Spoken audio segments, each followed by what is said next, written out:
Happy New Year po. Happy New Year! Happy New Year! Happy New Year! Happy New Year! Ayan. Anyway, dahil 2025 na, ano yun? Ano ba mga bagay na nilulook forward nyo? Oh, nilulook forward mo. Siyempre, mga bagong awitin from SB90. Wow! Yun, tama po. Bago syempre ang mga bagong releases po namin for 2025 at syempre, magugulat po ang lahat. Kaso sinabi na namin, paano magugulat?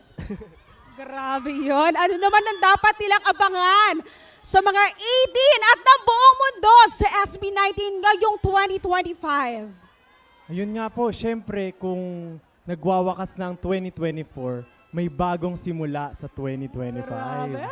Ay, I'm Yes. so excited. Opo. Siyempre, alam ko, yung 18, matagal na naghihintay ng bagong-bago at fresh na kanta. Kaya sigurado, sa 2026, maririnig nyo yung hindi. Sa 2025 po. Ngayong 2025. Alright, thank you SB19. Pero once again, 18 magingay! Grabe, kahit Yun. umuulan kanina, talagang nandito sila. But anyway, ano naman po yung masasabi nyo, sir? Ano po?